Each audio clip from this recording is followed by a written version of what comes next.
The storm came to Rome like the wrath of Jupiter himself, unleashing torrents of rain that turned the cobblestone streets into rushing rivers and sent even the bravest citizens scrambling for shelter. Thunder rolled across the 7 hills, shaking the foundations of temples and tenements alike, while lightning split the darkening sky with brilliant white fire. Helena pulled her woolen cloak tighter around her shoulders as she hurried through the downpour, her sandals splashing through puddles that reflected the angry heavens above. She'd stayed too long at the market, haggling over the price of oil and flour with what few coins she possessed, and now the storm had caught her far from home. The district where she lived was one of Rome's forgotten corners, a maze of crumbling insulae and narrow alleys where the poor scratched out their existence in the shadow of the city's marble grandeur. Here, the aqueducts that brought fresh water to wealthy neighborhoods leaked and dripped, creating small streams that residents collected in clay jars. It was near one of these aqueducts, the ancient Aqua Marcia, that Helena saw him. At first, she thought it was merely a pile of discarded rags, but then the pile moved, a slight shifting, a groan barely audible over the roar of rain, and Helena's steps faltered. A man lay collapsed against the weathered stone of the aqueduct's base, half hidden in shadow. His clothes, though torn and mud-stained, looked like they had once been of decent quality. Blood seeped from a wound on his side, mixing with rainwater to form pink rivulets across the stones. Helena's first instinct was to keep walking. The streets of Rome were dangerous, especially for a woman alone, and getting involved with a wounded stranger could bring nothing but trouble. He might be a criminal, a deserter, or worse. But even as these thoughts flickered through her mind, Helena found herself moving closer. The man's face was turned toward the ground, his dark hair plastered to his skull by rain. One hand was pressed against his wounded side, the fingers caked with dirt and blood. "Sir?" Helena called out, raising her voice above the storm. "Sir, can you hear me?" A low moan was her only answer. She knelt beside him, heedless of the mud soaking through her dress, and gently touched his shoulder. His skin was cold beneath her fingers, his breathing shallow and labored. "You can't stay here," she said. "The storm will kill you if your wounds don't." She glanced around, hoping to see someone who might help. But the streets were empty, their usual inhabitants driven indoors by the fury of the weather. Even the beggars who normally haunted these corners had found holes to crawl into. Helena made her decision quickly, driven by an impulse she couldn't quite name.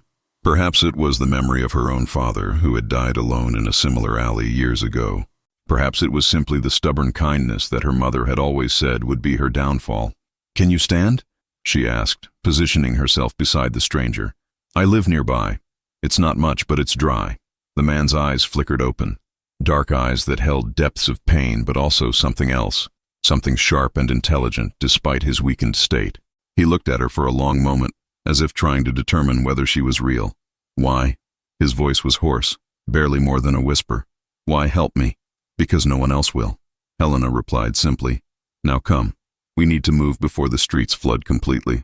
With considerable effort, she helped him to his feet. He was taller than she'd expected, with broad shoulders and the kind of lean, muscular build that spoke of a life spent in physical labor, or perhaps military training.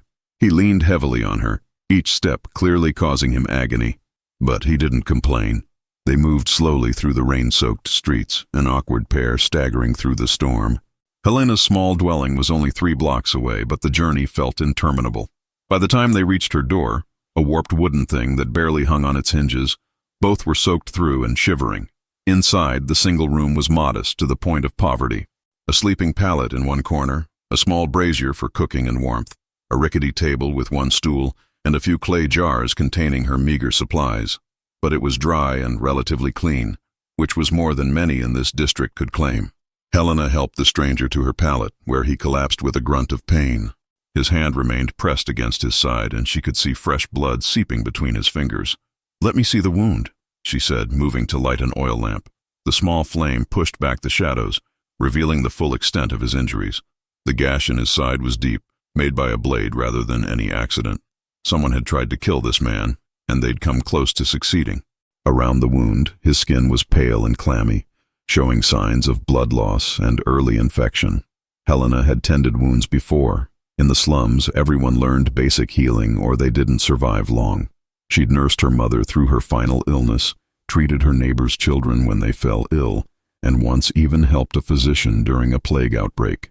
She gathered her supplies. Clean water from the jar she kept covered in the corner, strips of cloth torn from her spare tunic, and a small bundle of herbs she'd purchased from an old woman who claimed to know the healing arts. Yarrow to stop bleeding, comfrey for wounds, and willow bark for pain and fever. "This will hurt," she warned the stranger as she began to clean the wound. He nodded, his jaw clenched, and to his credit he made no sound as she worked. Helena cleaned away the dried blood and mud, revealing the full length of the cut. It would need stitching, but she had no needle fine enough.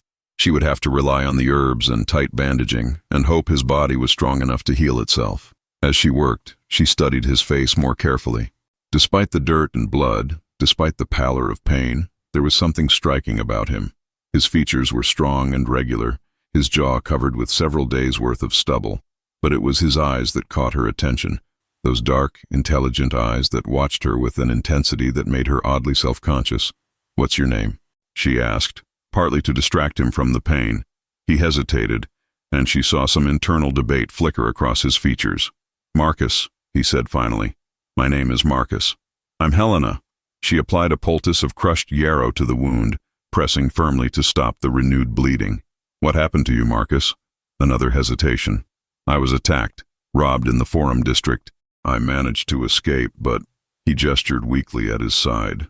Helena doubted this was the full truth. The Forum district had its share of crime, certainly, but this looked more like an assassination attempt than a robbery. The wound was too deliberate, too precise. But she didn't press. Everyone in Rome had secrets, and most were better left unexamined. "Well, you're safe here," she said, beginning to wrap clean bandages around his torso. "At least for tonight." "Why are you doing this?" Marcus asked again. "You don't know me. I could be dangerous." Helena paused to meet his eyes. "Could be. But you could also be someone's father, brother, son, someone who matters to people who love them." She resumed wrapping the bandages. "Besides, I've found that most truly dangerous people don't ask if they're dangerous." A ghost of a smile touched Marcus's lips. "That's surprisingly philosophical. We think in the slums too," Helena replied with a hint of tartness. "We're poor, not stupid." "I didn't mean," he began, but she waved away his apology. "I know. My father was a scholar before he lost everything to debt. He taught me to read, to think, to question." She tied off the bandage with a firm knot. "Not that it's done me much good. Knowledge is never wasted," Marcus said quietly. "Even when it seems useless, it's shaping who you are." Helena found herself studying him again. His words, his manner of speaking, they didn't match his story of being a simple victim of theft. There was an authority in his voice, even weakened as he was. "Who are you really?" she asked softly. Marcus's eyes met hers, and for a moment she thought he might tell her the truth. But then he looked away. "Just a man who made enemies in the wrong places. That's all you need to know." "Fair enough." Helena stood, moving to the brazier to heat water for tea. "We all have our secrets." Outside, the storm continued to rage, thunder rolling across the city. But inside Helena's small room, lit by the single flickering oil lamp, a strange peace had settled. A wounded man and a poor maiden, brought together by chance and kindness. Neither of them knew it yet, but this night would change the course of an empire. The stranger Helena had sheltered was no common man, and the secret he carried would shake Rome to its foundations. But for now, there was only the warmth of shelter and the unexpected connection forming between two souls who should never have met. Helena handed Marcus a cup of weak tea, their fingers brushing briefly. Something passed between them in that moment, a spark of recognition, or merely the acknowledgement of shared humanity in a city that so often forgot such things existed. "Rest now," Helena said gently. "Tomorrow will bring its own troubles." Marcus nodded, his eyes already growing heavy with exhaustion and the herbs she'd given him for pain.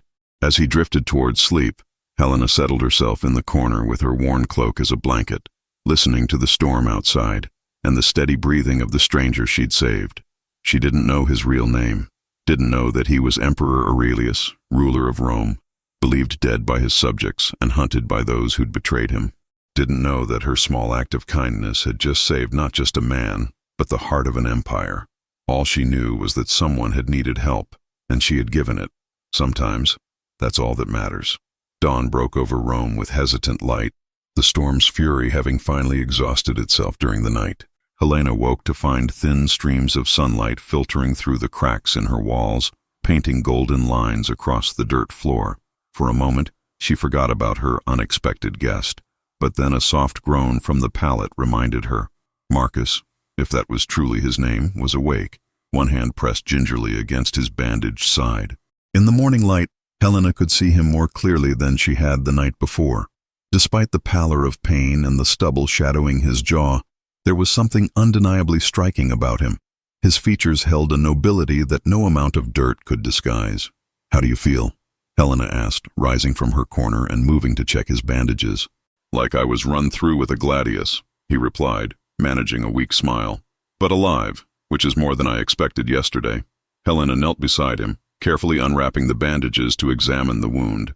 The bleeding had stopped, and while the flesh around the cut was inflamed, she saw no signs of the deadly infection that so often claimed the wounded. The herbs had done their work. "You're fortunate," she said, cleaning the wound with fresh water. Another inch to the left, and that blade would have found something vital. Marcus watched her work with those dark, intelligent eyes. "You have skilled hands. Where did you learn healing?" "Necessity is a harsh but effective teacher," Helena replied, applying a fresh poultice. "In this district, we can't afford physicians. We learn to tend our own wounds or we die. Your father, the scholar you mentioned, did he teach you medicine as well?" Helena's hands paused briefly in their work. "He taught me to observe, to think critically, to question. The rest I learned from watching, from failing, from trying again." She began wrapping fresh bandages around his torso. "He used to say that knowledge without application is merely decoration. Pretty, but useless. A wise man, a dead man," Helena corrected quietly. "Wisdom doesn't fill empty bellies or pay debts to men without mercy." Marcus was silent for a moment, and Helena sensed she'd touched something in him with her words. When he spoke again, his voice carried a weight that seemed too heavy for a simple robbery victim. "I've known many educated men," he said slowly. "Men with libraries full of scrolls, tutors from Greece, every advantage wealth and position could provide. Yet most of them learned nothing of value. They memorized words without understanding meaning." He met her eyes. "Your father gave you something more precious than gold, Helena. He gave you the ability to see truth." There it was again, that authority in his voice, that way of speaking that suggested he was accustomed to being heard, to being obeyed. Helena finished tying off the bandage and sat back on her heels, studying him frankly. "You're no common tradesman," she said. It wasn't a question. Marcus held her gaze for a long moment, and she saw the internal struggle play out across his features. Finally he sighed. "No, I'm not. Are you a criminal? A fugitive? That depends on who you ask." A bitter smile touched his lips. "To some, I'm the greatest criminal in Rome. To others, I'm the victim of the greatest crime." Helena waited, sensing he would say more if she gave him space. She'd learned long ago that silence could be more persuasive than questions. "I held a position of responsibility," Marcus continued carefully. "I tried to do what I thought was right, to serve those who depended on me with honor and justice. But there are always men who see change as threat, who value their own power over the welfare of others. They decided I was too dangerous to their interests." He touched his wounded side. "This was their solution. They tried to kill you. They believed they succeeded." Marcus's expression hardened. "By now, Rome thinks I'm dead, and perhaps that's for the best." Helena absorbed this information, her mind working through the implications. A man of position and responsibility, targeted for assassination by powerful enemies who now believed him dead. A man who spoke with natural authority, whose hands showed calluses from sword work rather than manual labor, whose bearing suggested leadership even while wounded and weakened.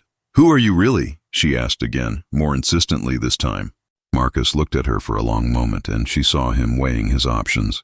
Tell the truth and risk everything, or maintain the lie and preserve his safety. Finally, he shook his head. "It's better you don't know. Safer for you." "I'm already harboring a fugitive," Helena pointed out. "How much more danger can the truth add?" "More than you can imagine," Marcus said grimly. "The men who want me dead are powerful, ruthless, and thorough. If they knew you'd helped me, sheltered me." He didn't finish the sentence, but the implications were clear enough. Helena stood, moving to the brazier to heat water for morning tea. Her hands moved automatically through the familiar motions, but her mind was racing. She should send him away, she knew. Whatever intrigue he was caught up in, whatever powerful enemies hunted him, none of it was her concern. She had her own survival to worry about, but even as she thought this, she knew she wouldn't do it. Couldn't do it. Something about this man called to her. Not just his obvious nobility of bearing, but something deeper. A sense of recognition, as if her soul knew his, even though they'd only just met. "You should eat something," she said, pouring weak tea into 2 clay cups. "I have bread from yesterday and some cheese. Not much, but it will give you strength." "Helena, I don't need to know your secrets," she interrupted gently. "I don't need to know your name or your position or who wants you dead. All I need to know is that you're hurt and you need help. That's enough." Marcus accepted the tea and bread she offered, his expression unreadable. "You're either very brave or very foolish." "Perhaps both," Helena admitted with a slight smile. "My mother used to say I inherited my father's conscience, but none of his common sense." They ate in companionable silence, the morning sounds of the district filtering in from outside, vendors calling their wares, children shouting at play, the endless bustle of Roman life continuing regardless of storms or secrets or wounded strangers. "Tell me about your life here," Marcus said eventually. "How does a scholar's daughter end up alone in the slums?" Helena shrugged. "The usual story. My father borrowed money he couldn't repay, lost everything when his creditors came calling. We ended up here, in this room, which was all we could afford. My mother took in washing and sewing. My father tried to find work as a tutor, but..." She paused, old pain flickering across her face. Pride is a luxury the poor can't afford. He couldn't accept his reduced circumstances. It ate at him until there was nothing left. "And your mother?" "Died 2 years ago. Fever took her during the winter." Helena's voice was matter-of-fact, but Marcus could hear the grief beneath it. "I've been alone since then. I work where I can. Cleaning, sewing, sometimes helping the old herbalist who taught me about healing. It's enough to survive, barely." Marcus was quiet for a long moment, absorbing her story. Then he said softly, "You could have walked past me last night. Most people would have. Why didn't you?" Helena considered the question, trying to find words for something she didn't fully understand herself. "Because I know what it's like to be invisible," she said finally. "To be someone the city walks past without seeing. My father died in an alley not far from where I found you. No one stopped, no one helped, no one even noticed until the body started to smell." She met his eyes. "I didn't want that to be you." Something shifted in Marcus's expression. A softening, a recognition of shared pain. "I'm sorry," he said quietly. "For your father, for your mother, for all of it." "Don't be sorry," Helena replied. "Just get better. Just survive. That's honor enough for their memory." Outside, the morning was brightening into what promised to be a beautiful day, all traces of the previous night's storm washed away by sunlight. But inside Helena's small room, in the space between a wounded man and a compassionate woman, something profound was beginning to take root. Neither of them could have known that this man was Emperor Aurelius, ruler of Rome, believed dead by the Senate and hunted by conspirators within his own council. Neither could have predicted that this chance meeting would alter the course of an empire. But in that moment, sitting in the thin sunlight of a slum dwelling, sharing bread and tea and the tentative beginnings of trust, they were simply 2 souls finding unexpected connection in a world that had tried its best to break them both. And sometimes, that's all it takes to change everything. 3 days passed, like water flowing through cupped hands, slowly enough to notice each moment, quickly enough to marvel at their passage. Marcus's wound healed steadily under Helena's careful tending. The fever that had threatened on the 2nd day broke by the 3rd, and color returned to his face. He was strong, Helena realized, not just in body, but in spirit. Lesser men would have succumbed to such an injury, but Marcus seemed determined to survive. As his strength returned, so did his restlessness. By the 4th morning, Helena found him attempting to stand on his own, one hand braced against the wall, his jaw set with determination. "What are you doing?" she asked sharply, setting down the water jug she'd been carrying. "You'll tear open the wound." "I need to move," Marcus replied, though sweat beaded on his forehead from the effort. "I can't just lie here day after day while you work yourself to exhaustion caring for me." "You can, and you will," Helena said firmly, moving to support him back to the pallet. "Healing takes time. If you rush it, you'll only make things worse." But Marcus resisted her guidance, remaining on his feet despite the obvious strain. "Then let me help. Give me something to do. Anything." Helena studied him, seeing the pride warring with pragmatism in his expression. She understood, lying helpless when against his nature, against whatever he'd been before the attack. Finally, she relented. "The roof leaks," she said, gesturing upward to where daylight showed through gaps in the tiles. Every time it rains, I have to move my pallet to avoid the worst of it. If you're determined to be useful, perhaps you could look at it. But carefully, she added sternly. I didn't save your life just to have you fall and break your neck. A genuine smile crossed Marcus's face, transforming his features from merely handsome to something that made Helena's breath catch. I promised to be careful. True to his word, Marcus spent the afternoon examining the roof, moving slowly and deliberately, mindful of his injury. Helena watched him from below, ostensibly mending a torn tunic, but actually marveling at how naturally he took to the work. His hands, though clearly more accustomed to holding a sword than tools, worked with surprising competence. You've done this before, she observed. In another life, Marcus replied, carefully repositioning a loose tile. When I was young before other responsibilities claimed me. My father believed that a man should know how to work with his hands, regardless of his station. He used to say that understanding labor makes you appreciate those who labor for you. Your father sounds like he was a wise man. He was. Marcus's voice carried a note of sadness, though his wisdom didn't save him from his enemies either. Helena wanted to ask more, to understand the shadows that darkened his expression, but she held her tongue. Whatever pain Marcus carried, he would share it in his own time, or not at all. That evening, as the sun set and painted the sky in shades of copper and gold, they sat together outside Helena's door. It was a small luxury, a few moments of rest before the night brought its chill, but Helena had learned to treasure such moments. Marcus had found a stray cat during his roof work, a scrawny orange creature that looked as if it hadn't eaten in days. Without asking, he'd shared a portion of his own meager dinner with it, and now the animal sat nearby, watching them with wary hope.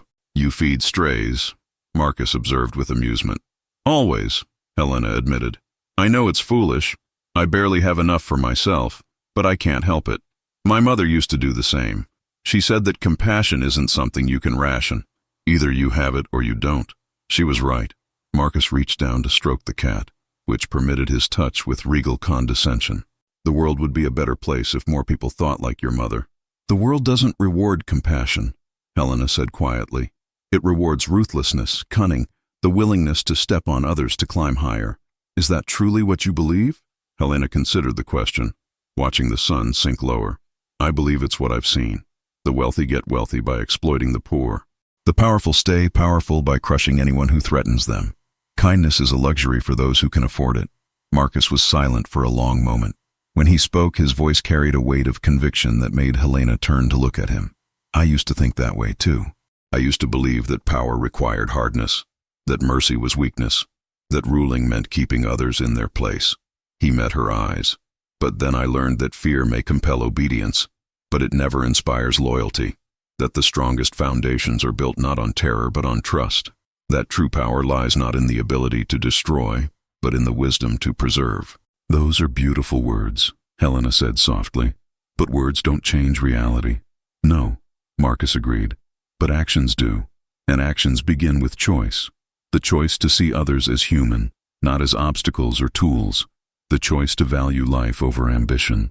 The choice to be kind even when the world offers no reward for kindness. Helena found herself studying his profile in the fading light. This man who spoke like a philosopher but fought like a warrior, who had been targeted for death, yet showed gentleness to a stray cat. Who was he truly? What position had he held that gave him such insights into power and its uses? If I were just a man, Marcus said suddenly, turning to face her, his dark eyes intense. Not someone with responsibilities or enemies or complicated history. If I were simply Marcus, a stranger you'd sheltered from the storm. Could you care for someone like that? The question hung between them, weighted with meaning neither of them was quite ready to acknowledge. Helena's heart beat faster, and she realized with a start that somewhere in these few days, something had shifted.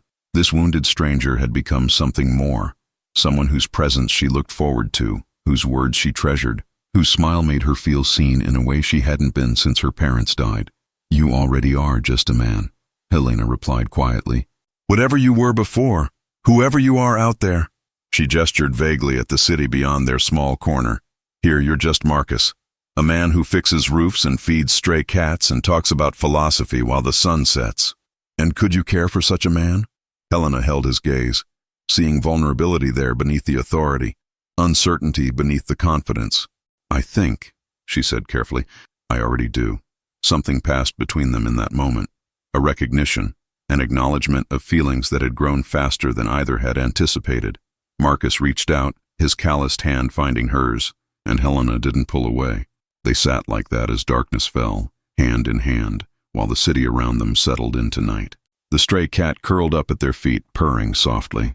Somewhere in the distance, a street musician played a melancholy tune on a flute. "Helena," Marcus said softly, "there are things I should tell you. Things you deserve to know about who I am, what I've done, what dangers I've brought to your doorstep." "Tomorrow," Helena replied, squeezing his hand gently. "Tell me tomorrow. Tonight, just be Marcus. Just be the man sitting beside me, holding my hand, watching the stars come out." Marcus smiled, genuine warmth reaching his eyes. "Tomorrow, then." But even as they made this promise, even as they sat together in the peaceful darkness, the wheels of fate were already turning. Somewhere in the marble halls of the imperial palace, conspirators were beginning to worry. The emperor's body had never been found. Whispers were starting, dangerous whispers that suggested Aurelius might still live. And when powerful men begin to worry, they act. The hunters were coming. But for now, in this small moment of stolen peace, there were only two souls finding something precious in the least likely of places. Not love yet, perhaps, but the seedling from which love might grow. And in Rome, where power and intrigue ruled all, where compassion was considered weakness and kindness a foolish luxury, that small seedling was already the most dangerous thing in the entire empire. Because nothing threatens the established order quite like the possibility that a better way might exist. And nothing changes the heart of an emperor quite like being loved, not for his crown, but for himself. The seventh morning dawned clear and bright, with the kind of perfect Roman sunshine that made even the slums seem almost beautiful. Helena woke early, as was her habit, and found Marcus already awake, sitting on the single stool by the window, staring out at the awakening street. There was a tension in his shoulders that hadn't been there the night before, a set to his jaw that suggested he'd come to some difficult decision during the night. "You didn't sleep," Helena observed, rising from her pallet. "I slept enough." Marcus turned to face her, and Helena saw shadows under his eyes. "Helena, we need to talk. I can't put this off any longer." A chill ran through her despite the warmth of the morning. "Your wound. Is it troubling you?" "The wound is healing fine, thanks to you." Marcus stood, moving with barely a wince. "This is about what I promised to tell you, about who I really am." Before he could continue, the sound of heavy footsteps echoed from the street outside. Many footsteps, moving with military precision. Helena rushed to the window and felt her blood turn to ice. Soldiers, at least 30 of them, wearing the distinctive crimson cloaks and polished armor of the Praetorian Guard, fanning out through the narrow streets. They moved with purpose, searching, questioning residents.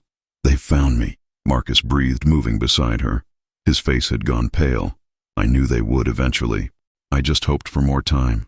"We can hide you," Helena said urgently. "There's a storage cellar beneath the building." "No." Marcus caught her hands. "No more hiding.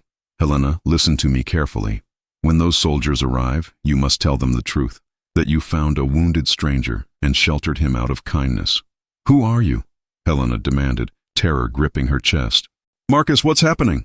The footsteps were getting closer. Helena could hear a commanding voice calling orders, doors being knocked upon. Marcus cupped her face in his hands, his dark eyes intense. "My name isn't Marcus. Or rather, it is, but it's not the only name I carry. I am Marcus Aurelius Severus, Emperor of Rome." The words didn't make sense at first. Helena stared at him, waiting for the jest. But Marcus, no, Aurelius, simply held her gaze, letting the truth sink in. "That's impossible," Helena whispered. "The Emperor is dead. Everyone knows he's dead. The assassination attempt was real," Aurelius said quietly. "My own council decided I was too dangerous to their interests. They wanted a puppet emperor they could control. So they arranged an ambush during what was supposed to be a routine inspection." Helena's mind reeled. "But if you're the Emperor, why didn't you tell me?" "Because for the first time in 15 years, someone looked at me and saw a man," Aurelius said gently. "Not a god, not a symbol, just a man who needed help. Do you have any idea how precious that was?" The door burst open. 3 guards rushed in, swords drawn, followed by an older officer whose weathered face went white when he saw Aurelius. "Divine Caesar!" The officer's sword clattered to the floor as he dropped to his knees. "Praise all the gods! You live!" The other guards followed suit, kneeling with fists pressed to chests. Within moments, more soldiers crowded into the small room, all dropping to their knees, many with tears streaming down their faces. "Caesar! Divine Aurelius!" The cry went up, spreading through the district. "The Emperor lives!" Helena stood frozen, watching this transformation. The man she'd nursed, whose hand she'd held, that man was the Emperor of Rome. "Marcus?" Her voice came out small, uncertain. He turned to her, and for a moment the Emperor's mask fell away. "Helena, you're the Emperor?" The reality crashed over her. I fed you porridge. I tore up my tunic for bandages. I told you to rest. You saved my life," Aurelius said quietly. "You gave me shelter when the entire empire thought me dead. You treated me with kindness when you believed me to be nothing more than a wounded fugitive. Why didn't you tell me?" Helena's voice broke. "All those conversations. You let me believe you were just Marcus. Because I needed to know," Aurelius said, his voice raw. "I needed to know if someone could see beyond the crown. You gave me that, Helena. You gave me something I thought I'd lost forever. The chance to be seen as human." "Divine Caesar," the officer interrupted. "We must get you to safety. The conspirators believe you dead, but once word spreads—" "I know my duties, Tribune," Aurelius said. "But first I need to speak with this woman. Alone." The Tribune looked scandalized. "Caesar, we don't know if this area is secure. This woman saved my life when your Praetorian Guard tried to end it," Aurelius said sharply. "She will be treated with the utmost respect, Tribune, or you'll answer to me personally." "Yes, Divine Caesar." The Tribune bowed deeply. The soldiers withdrew, taking up positions outside. Helena and Aurelius were alone again, but everything had changed. "Helena," Aurelius said softly, "please look at me." She forced herself to meet his eyes. "I don't understand any of this. You're the Emperor. What was any of this?" "It was real," Aurelius said fiercely. "Every moment, every conversation, it was real. I am the Emperor, yes, but I'm also Marcus, the man you sheltered from the storm. Both of those people exist." "But you lied." "I withheld the full truth," Aurelius corrected, "but I never lied to you. Everything I told you about myself, about what I believed, all of that was genuine. The only thing I didn't tell you was my title." "Your title is who you are," Helena protested. "It's everything you are." "Why?" Aurelius challenged. "For 7 days you saw me as just a man. You talked to me, argued with me, sat with me watching the sunset. Was that man less real because I wear a crown?" Helena wanted to argue, but she couldn't find the words. Because he was right. The man she'd come to care for wasn't defined by his title. "What happens now?" she asked quietly. "Now I return to the palace," Aurelius said. "I reclaim my throne and deal with the conspirators." He paused. "And I would very much like you to come with me." Helena's breath caught. "What?" "Come to the palace. Let me ensure your safety. You want to repay me?" Helena felt something break inside her chest. "Is that all this is? A debt to be settled?" "No." Aurelius closed the distance between them, taking her hands despite her attempt to pull away. "Helena, in 7 days you've shown me more genuine humanity than I've experienced in 15 years on the throne. You've reminded me why I wanted to be emperor. Not for power, but to serve, to make Rome better. I'm not a symbol for your reforms," Helena said, tears streaming down her face. "I'm just a girl from the slums." "You're the woman I've fallen in love with," Aurelius said quietly. The words hung in the air, impossible and true. Helena stared at him, searching his face for manipulation, but she saw only sincerity and something that looked like hope. "You can't love me," she whispered. "You're the Emperor." "Then the Emperor has fallen in love with a girl from the slums," Aurelius replied. "And he's asking, not commanding, if she'll give him a chance to prove that what they found in this small room was real." Outside, Helena could hear the gathering crowd's excited whispers. The Emperor lived. Everything was about to change. "I'm afraid," she admitted. "So am I," Aurelius said. "But I'd rather face that fear with you than face certainty without you." Helena closed her eyes, feeling the weight of this decision. Then she opened them and met his gaze. "If I come with you, I need you to promise me something. Anything. Don't let me lose who I am. Don't let the palace change me. And don't let me forget that once, an emperor and a servant girl sat together watching the sunset. And titles didn't matter." Aurelius smiled, and Helena saw Marcus in that smile. "I promise," he said. On my honor as emperor and my heart as a man, I promise." And with those words, Helena made her choice. She would walk into the unknown, into a world where she had no place. But she would walk into it holding the hand of a man who had shown her that beneath every crown beats a human heart. The imperial palace rose before Helena like a mountain of marble and gold, its columns soaring toward the heavens, its walls adorned with frescoes of gods and conquered kingdoms. She had seen it before, of course. Every resident of Rome knew the palace that crowned Palatine Hill. But she had never imagined she would pass through its bronze gates, much less arrive in the emperor's own carriage. The journey from her small dwelling had been surreal. Soldiers had formed a protective cordon around them while curious crowds gathered, whispering and pointing. Word had spread like wildfire through the city. The emperor lived. Divine Aurelius had returned from the dead. But it was the other whispers that made Helena's stomach clench with anxiety. Who was the girl in the ragged dress sitting beside the emperor? Why did he hold her hand so tenderly? What business did a slum dweller have in the imperial carriage? Now, as servants rushed to open the carriage door and Aurelius helped her down, Helena felt the weight of 100 stares. Guards, attendants, officials, all of them watching her with expressions ranging from curiosity to barely concealed disdain. "Stay close to me," Aurelius murmured, his hand warm and steady on her arm. "I won't let anyone harm you." But as they entered the palace proper, Helena realized that harm came in many forms, and not all of them were physical. Divine Caesar, a tall woman in an elegant stola, swept toward them, her dark hair piled high and secured with golden pins. Jewels glittered at her throat and wrists, and her face was painted with the careful precision of someone who had never known a day of real work. "Thank the gods you're safe. When word came that you lived, I could scarcely believe." She stopped abruptly, her coal-lined eyes landing on Helena. "And who is this?" "This is Helena," Aurelius said firmly. "She saved my life. She will be treated as an honored guest of the imperial household." The woman's painted lips curved into a smile that didn't reach her eyes. "How charitable." "I am Livia Marcella, the emperor's cousin. Welcome to the palace, dear. Though I must say you look absolutely exhausted. We should have the servants draw you a bath immediately and find you some proper clothing." Her tone made it clear what she thought of Helena's worn dress.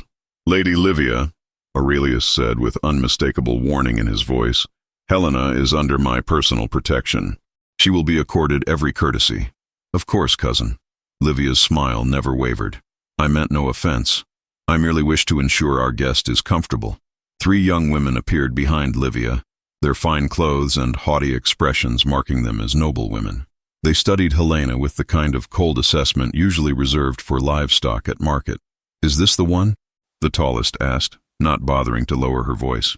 "The servant girl from the slums? I heard she found him bleeding in a gutter," another added with a delicate laugh. "How terribly dramatic, how terribly convenient," the third murmured. "To shelter the emperor and then arrive at the palace on his arm. One might almost think it was calculated." Helena felt heat rise to her cheeks, but before she could respond, Aurelius stepped forward, his voice cutting through the chit-chat like a blade. "These ladies were just leaving," he said coldly. "Weren't you?" The women exchanged glances, then curtsied with exaggerated grace and swept away, their whispers following them down the marble corridor. "Caesar," an older man in expensive robes approached, bowing deeply. "The Senate awaits your address.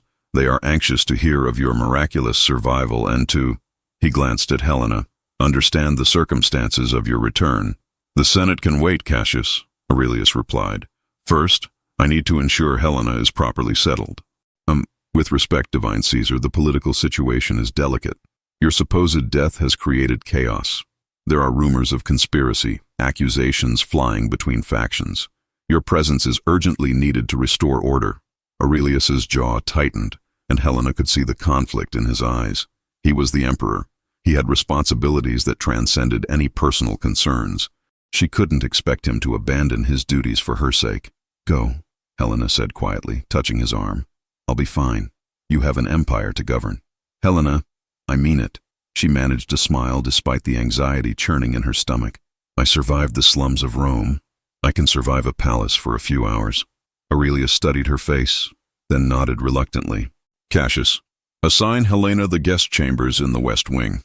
Send attendants to see to her needs and ensure," he fixed the older man with a stern look, that she is treated with the utmost respect. Anyone who fails in this regard will answer to me personally. As you command, Caesar. Cassius bowed again, his expression carefully neutral. Aurelius turned back to Helena, lowering his voice. I'll return as soon as I can. And Helena, don't let them intimidate you. You have more courage and honor in your smallest finger than most of these courtiers have in their entire bodies. Then he was gone, striding away with Cassius and a retinue of guards, leaving Helena alone in the vast marble corridor. For a moment, she simply stood there, feeling impossibly small and out of place. Then, one of the servants, a middle-aged woman with kind eyes, approached and gestured for Helena to follow. The guest chambers were more opulent than anything Helena had imagined. The bed alone was larger than her entire dwelling had been, draped in silk and piled with cushions. Frescoes covered the walls, depicting scenes from mythology. A private bathing room adjoined the main chamber, complete with a marble tub and brass fixtures. I'll have water brought for bathing, the servant said, and we'll find suitable clothing for you, my lady. I'm not a lady, Helena replied automatically. You're the emperor's guest, the woman interrupted gently. That makes you a lady here, whether you were born to it or not. My name is Cassia. If you need anything at all, you have only to ask. Unlike the noble women Helena had encountered, Cassia's kindness seemed genuine, perhaps because she too was a servant and understood what it meant to exist at the mercy of the powerful. Over the next hour, Helena was bathed, dressed in a fine linen stola of pale green, and had her hair arranged by skilled hands. When she finally looked at her reflection in the polished bronze mirror, she barely recognized herself. But the transformation was only surface deep. Beneath the fine clothes and elegant styling, she was still Helena from the slums, and she suspected everyone in the palace knew it. A sharp knock at the door announced Livia's return, this time accompanied by two of the women from earlier. My dear, Livia said, sweeping into the room without invitation, we simply must talk, woman to woman. Helena's instincts screamed danger, but she had nowhere to retreat. About what? About reality. Livia settled gracefully onto a cushioned couch, gesturing for the others to sit. You seem like a clever girl despite your origins. Surely you understand that this situation is untenable. What situation? Helena asked, though she knew exactly what Livia meant. You and the emperor, dear. It's all very romantic, I'm sure, the noble ruler and the poor maiden, but romance doesn't govern empires. Politics does, and politically, you're a disaster. One of the other women leaned forward. The patrician families are already outraged. You have no lineage, no education, no understanding of how power works in Rome. You're an embarrassment to the imperial dignity. The emperor doesn't seem to think so, Helena replied, trying to keep her voice steady. The emperor, Livia said with exaggerated patience, is grateful for your assistance. That's understandable. But gratitude fades, dear. Eventually, he'll realize that keeping you here, elevating you to a position you're completely unprepared for, will only weaken his authority and embolden his enemies. What are you suggesting? That you do the honorable thing. Livia's smile was sharp as a knife. Accept a generous reward for your service. Gold, property, perhaps a respectable marriage to a minor official. Then return to your life and allow the emperor to return to his. You want me to leave. I want you to understand your place, Livia corrected. You don't belong here, Helena. You never will. And the longer you stay, the more damage you'll do. To the emperor's reputation, to the stability of Rome, and ultimately to yourself. Do you really want to become the subject of mockery? The servant girl who thought she could play at being empress? The words struck home, echoing Helena's own deepest fears. She didn't belong here. She didn't understand the intricate dance of court politics, couldn't match wits with these educated, sophisticated women who had been trained from birth to navigate the treacherous waters of imperial Rome. But then she remembered Aurelius's words. You have more courage and honor in your smallest finger than most of these courtiers have in their entire bodies. Helena straightened her shoulders, meeting Livia's gaze directly. The emperor asked me to stay. Until he tells me otherwise, I will. Livia's smile vanished, replaced by cold calculation. Then you're even more foolish than I thought. But don't say I didn't warn you. The court can be cruel to those who don't know their place. And sooner or later, dear, she stood, her voice dropping to a whisper, you'll learn yours. After they left, Helena sank onto the bed, her hands trembling. She'd faced poverty, hunger, and the daily dangers of the slums. But this world of silk-wrapped cruelty and poisoned words, was something entirely different, and she was terribly afraid that Livia might be right. Perhaps she didn't belong here after all. The Senate session lasted until well past sunset. When Aurelius finally returned to the palace, exhaustion lined his face, but his eyes searched immediately for Helena. He found her in the guest chambers, standing by the window overlooking the city, her silhouette framed by the last light of day. "Helena?" His voice was soft with relief as he entered. "I'm sorry I was gone so long. The Senate was difficult." She turned to face him, and he saw the strain in her expression, the way she held herself with careful composure. Something had happened while he was away. "What is it?" he asked, crossing the room to her. "What's wrong?" "Nothing," Helena said, but her voice lacked conviction. "I'm just tired. This is all so much to take in." Aurelius studied her face, seeing past the deflection to the hurt beneath. "Someone said something to you. Who was it?" "Livia." Helena's slight flinch confirmed his suspicion. Anger flared hot in his chest. "What did she say?" "Only the truth," Helena replied quietly. "That I don't belong here. That I'm an embarrassment to imperial dignity. That eventually you'll realize keeping me here weakens your authority." She met his eyes, her own swimming with unshed tears. "Is she right, Aurelius? Am I making things harder for you?" "No." He took her hands in his, holding them firmly. "She's wrong, Helena, about all of it. But she's not wrong about me not belonging here," Helena protested. "Look at me. Even in these fine clothes, I don't know how to be what these people expect. I don't know their customs, their politics, their games.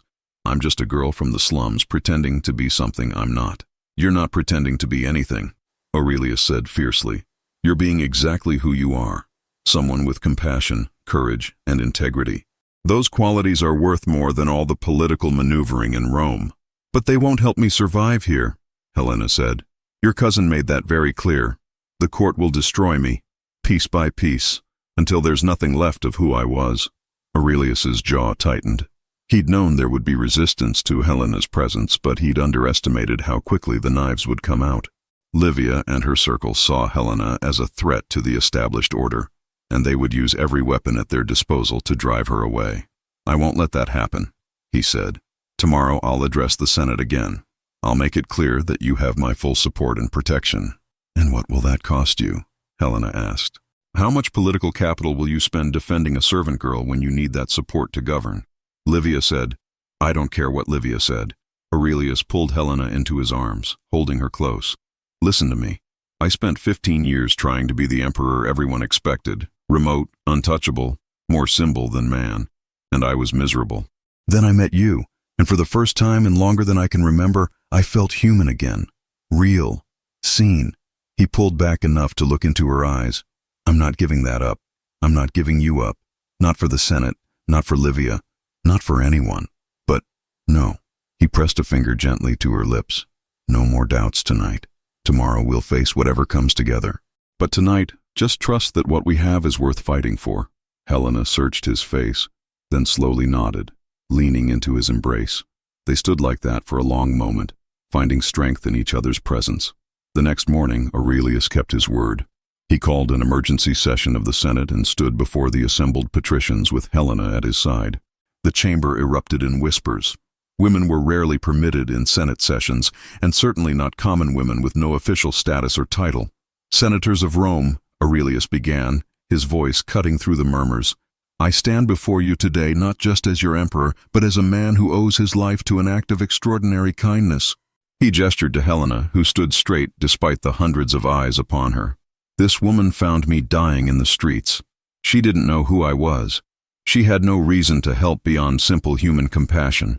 Yet she risked everything, her safety, her meager resources, perhaps her very life, to shelter me and nurse me back to health." "Caesar," Senator Balbus rose, his voice dripping with false reasonableness. "No one questions the woman's charitable act, but surely you see that gratitude, however heartfelt, doesn't require her continued presence in the palace. A generous reward would be more appropriate." "She sheltered the man, not the crown," Aurelius interrupted, his voice ringing with authority. "For 7 days I lived as Marcus, just a man. And in those 7 days this woman showed me more genuine honor and kindness than I've experienced in 15 years of rule. She reminded me why I became emperor, not to accumulate power but to serve the people of Rome." He turned to address the full Senate. "You speak of her as inappropriate. as beneath imperial dignity. But I ask you, what is more dignified? To value people only for their birth and wealth, or to recognize virtue wherever it exists? To reward loyalty only when it comes from those who can offer something in return, or to honor selfless compassion even when it comes from the humblest corners of our city?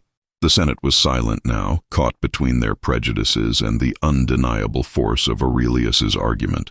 This woman represents everything we claim to value in Rome, Aurelius continued. Courage, duty, mercy. She embodies the ideals we carve into our monuments and speak of in our speeches. Yet you would cast her aside because she wasn't born into the right family, didn't grow up in the right neighborhood. He paused, letting his words sink in. If we cannot honor virtue in its purest form, if we cannot see worth beyond wealth and status, then what are we? What does Rome stand for? Senator Varro, one of the more reasonable voices in the chamber, stood slowly. Caesar speaks wisely, as always, but the question remains. What place does this woman hold? Guest? Advisor? Something more? Aurelius met Helena's eyes, seeing her fear and hope warring in equal measure. This was the moment of truth. He could give her a title, make her an official part of the household, perhaps even. But before he could speak, another senator stood. The people are calling her the servant of fortune, he said. They whisper that she manipulated a wounded emperor for personal gain. These rumors will only grow if her status remains unclear. Then let me make it clear, Aurelius said. He turned to Helena, taking her hand in front of the entire Senate. Helena saved my life. She reminded me of my humanity. She showed me that Rome's greatest strength isn't in our legions or our wealth, but in the compassion of our people. He raised his voice so every senator could hear. For that, she owns both my gratitude and my heart. She will remain in this palace not as a guest, but as the woman I intend to make my empress. The Senate exploded. Senators shouted, some in outrage, others in shock. But Aurelius didn't waver, keeping Helena's hand firmly in his. Helena herself stood frozen, her eyes wide with disbelief. Aurelius, what are you? What I should have said from the beginning, he replied quietly, so only she could hear. If the court won't accept you as a guest, then they'll have to accept you as my equal, as my empress. But I can't. I don't know how to. You'll learn, Aurelius said gently, and I'll be beside you every step of the way, if you'll have me. Helena looked up at him. This man who was both emperor and Marcus, both the most powerful person in the world, and the wounded stranger she'd sheltered from the storm. She thought of Livia's cruel words, of the mockery she'd face, of how utterly unprepared she was for this role, but she also thought of the sunset they'd watched together, of his hand in hers, of the way he looked at her like she was the most valuable thing in his empire. Yes, she whispered, yes. The Senate's protests continued, but Aurelius silenced them with a raised hand. The decision is made. Helena will be my empress, and under her influence, Rome will remember what it means to value character over pedigree, compassion over cruelty, humanity over hierarchy. In the years that followed, poets would write of this moment, of the emperor who defied convention to marry the woman who had saved him, not with power or wealth, but with simple kindness. They would sing of Helena, the empress who never forgot her origins, who walked among the poor and listened to their struggles, who reminded Rome's elite that greatness could come from anywhere. But in that moment, as the Senate chamber rang with argument and the future hung uncertain, there was only an emperor and a servant girl, hands clasped, facing the storm together, and realizing that sometimes love requires the greatest courage of all, not the courage to fight, but the courage to be vulnerable, to trust, to believe that two souls from different worlds can build something new. Helena would face mockery, resistance, and countless attempts to undermine her. But she would also discover her own strength, learn to navigate the treacherous waters of imperial politics, and ultimately become beloved not just by Aurelius, but by all of Rome. She would prove that kindness was not weakness, but the truest form of power. And every year, on the anniversary of the night she found a wounded stranger in the storm, the emperor would slip away from the palace to walk the streets of Rome's poorest districts, searching for others who needed help, remembering the girl who had taught him that mercy was mightier than steel.